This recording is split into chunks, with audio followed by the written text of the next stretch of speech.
News मध्ये आपल्या सर्वांचे स्वागत आहे. नुकतेच अमरावती जिल्ह्यातील पत्रोटेतील युवा इलेक्ट्रिशियन आणि उद्योजक म्हणून त्यांना द ग्रेट कलावंत दादासाहेब फाळके पुरस्कार नुकताच जाहीर झाला आणि पुणे येथील एका मोठ्या सभागृहामध्ये त्यांचा सत्कार करण्यात आला, सन्मानित करण्यात आले होते. आज ते नुकतेच पत्रोट गावात आले आणि त्यांच्याकडे संपूर्ण गावाकडून शुभेच्छाचा वर्षाव होत आहे. आपल्यासोबत सध्या गौरव सुरसौत हा जो युवक आहे, हा युवक आपल्यासोबत जुळलेला आहे. आपण त्यांच्यासोबत संपूर्ण माहिती घेऊ, कशा प्रकारे पुरस्कार मिळाला आणि कशा पद्धतीने कामकाज करतो, ही संपूर्ण माहिती आपण सारा समाजाच्या माध्यमातून देणार आहोत. आपल्यासोबत गौरव सुरसौत आहे. नमस्कार गौरव, मला एक सांग, तू आता की तू शिक्षण काय झालंय? शिक्षण माझं 7वी नापास आहे. 7वी नापास. शिक्षणात फार कमी आहे, कारण की घरची परिस्थिती होती, त्यामुळं शिक्षण माझं फारसं झालं नाही आहे. परंतु शिक्षणाच्या ऐवजी माझे भरपूर काम आहेत. मी इलेक्ट्रिशियनचं काम करतो आणि अदरवाईज सोशल वर्क पण काम करतो. एक मिनिट, शिक्षण 7वा वर्ग आहे. आपण बघतो आहोत की 10वी नंतर 12वी नंतर ITI करावा लागतो आणि त्याच्यानंतर ट्रेड मिळतो आणि त्या ट्रेड नंतर आपण इलेक्ट्रिशियनचे या फिडरचे या अनेक प्रकारचे आपण डिप्लोमे घेतो. परंतु जे आजही होतकरू जे मुलं आहेत की म्हणजे शिक्षण पूर्ण न होता इलेक्ट्रिशियनचा कोर्स करून आज त्यांनी बेस्ट अवॉर्ड मिळालेला आहे. तर मला एक सांग तू की तुझा डिप्लोमा नाही आहे, पण तू कशा पद्धतीने इलेक्ट्रिशियनचं हे केलं? मी इलेक्ट्रिशियनचं काही लोकांच्या हाताखाली काम करून आणि माझे गुरु आहेत पुण्यामध्ये अरविंद जाधव, त्यांच्या हाताखाली काम करून इलेक्ट्रिशियनची प्राप्ती केली आणि इलेक्ट्रिशियनचं काम करतो. आणि इलेक्ट्रिशियनचं काम केल्याच्या नंतर जसं त्यांच्या इलेक्ट्रिशियनचं काम केल्याच्या नंतर मला त्यांनी सर्टिफिकेट दिलं होतं. त्या सर्टिफिकेटनुसार माझ्याकडे आज आधार उद्योग आहे आणि त्याचनुसार मी कॉन्ट्रॅक्टदारीची कामं करतो.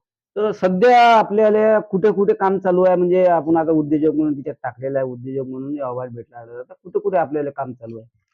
सध्या माझे काम चिखलदरा चालू आहे आणि मोऱ्याला कॉन्ट्रॅक्टरीचं म्हणजे मंदिराचं काम चालू आहे मोठं. तसंच परतवाड्याला पण हॉटेल वगैरेची कामं चालू राहतात. आज जो आपल्याला अवॉर्ड मिळालेला आहे, त्या अवॉर्डच्या संदर्भात काय सांगाल? त्या अवॉर्डच्या संदर्भात म्हणजे मला एक कॉल आला होता. कॉल आल्याच्या नंतर त्यांनी मला विचारलं, की "तुझी लाईफ कशी आहे? काय आहे?" आणि त्याच्यानंतर लाईफ सांगितल्याच्या नंतर त्यांनी आपल्याला बोलावलं पुण्याला. पुण्याला बोलावल्याच्या नंतर त्यांनी अवॉर्ड देऊन आपल्याला सन्मानित केलं आणि त्यांनी समोरच्या दूरदृष्टीनं आपल्याला सांगितलं, की फिल्ममध्ये काम करण्यासाठी तुम्हाला प्रोत्साहित करा. म्हणजे प्रोत्साहित केली त्यांनी आणि ते समोर जाऊन फिल्ममध्ये घेण्याचा एक हे चालू आहे त्यांचा, हेतू चालू आहे. आपण बघतो की अवॉर्ड मध्ये मोठमोठे कलावंत, मराठी स्टार जे अभिनेत्री आहेत, अभिनेते आले होते. कसं वाटलं तुला एवढा मोठा तो पुरस्कार भेटला त्यावेळेस? मला तर फारशी अपेक्षा नव्हती, एवढी मोठी अपेक्षा नव्हती, पण माझ्या अपेक्षेपेक्षा फार मोठा कार्यक्रम होता आणि भरपूर लोकं होते. जवळपास जवळपास 15,000 ते 20,000 लोकं असतील त्या पुरस्कारामध्ये. त्याच्यामध्ये माझा पुरस्कार घेण्यात आला. माझं म्हणजे अभिमानाने माझी छाती म्हणजे चौडी झाली आणि विशेष म्हणजे माझ्या गावाचं आणि समाजाचं नाव मोठं झालं.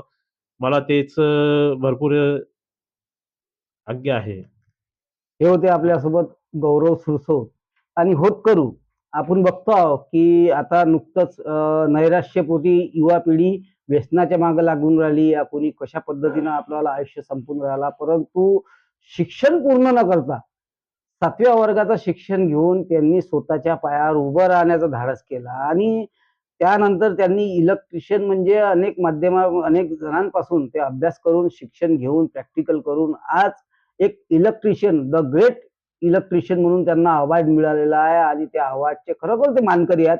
कारण त्यांचा स्ट्रगल आणि त्यांचं आयुष्य जगण्याची पद्धत आणि त्यांची मेहनत, जिद्द आणि चिकाटी यांच्या जोरावर आज त्यांना जो अवॉर्ड मिळालेला आहे. परंतु जे युवक आहेत, युवकांना मध्ये अनेक वेळा आपण बघतो आहोत की कोणाचे 12वी नंतर नंबर लागत नाही म्हणून हताश होऊन जातात आणि कामकाजाला करतात. परंतु करण्याची जर जिद्द असली तर माणूस काहीही करू शकतो आणि असाच आदर्श एक आपल्यासोबत गौरव सुरसौत यांनी उभा करून दिलेला आहे की गौरव सुरसौत शिक्षण पूर्ण न करता आज त्यांच्या जे इलेक्ट्रिशियनचा जो कोर्स केला त्यांनी आणि त्यांच्या माध्यमातून आज मोठमोठे कॉन्ट्रॅक्ट जिल्ह्यामध्ये ते घेतात आणि कुठंतरी उद्योजकाकडे ते वाटचाल चालू आहे. अशाच युवकाची आज ज्या दादासाहेब फाळके द ग्रेट कलावंत दादासाहेब फाळके पुरस्कारांनी सन्मानित केला आणि त्यांच्यावाली कार्याची दखल घेऊन त्यांना गौरवण्यात आले आणि आज संपूर्ण गावात त्यांच्यावर शुभेच्छाचा वर्षाव होत आहे. सारा समाजासाठी रुपेश फरकुंडे, अमरावती. पालकांनो, जरा इकडे लक्ष द्या. आपल्या पाल्याच्या उज्ज्वल भविष्यासाठी आता शिक्षणाची सर्वोत्तम संधी Shri Sant Gadgebaba English school and junior college of science, bus stand जवळ करसगाव, तालुका चांदूरबाजार, जिल्हा अमरावती. सीबीएसई पॅटर्न स्कूल सोबत विद्यार्थ्यांच्या सर्वांगीण विकासासाठी सज्ज, अनुभवी व उच्च शिक्षित शिक्षक वर्ग, खेडीमेडीच्या वातावरणात आधुनिक शिक्षण, सीसीटीव्ही कॅमेरा, सुरक्षित परिसर, संगणक व प्रोजेक्टर सुविधा उपलब्ध. नर्सरी, KG1, KG2 ते 10वी पर्यंत प्रवेश सुरू झाला आहे. तसेच 11वी, 12वी सायन्स प्रवेश प्रक्रिया सुद्धा सुरू झाली आहे. इंजिनिअरिंग आणि मेडिकल विद्यार्थ्यांसाठी खास MH सेट पूर्व परीक्षा तयारीची विशेष सुविधा या ठिकाणी उपलब्ध आहे. तसेच सर्व विद्यार्थ्यांसाठी स्कॉलरशिप सुविधा देखील उपलब्ध आहे. तर आजच आपल्या पाल्याचा प्रवेश निश्चित करा. अधिक माहितीसाठी संपर्क करा विकास काटलकर सर. संपर्क क्रमांक 8793538820 वर आणि आपल्या पाल्याचा प्रवेश निश्चित करा.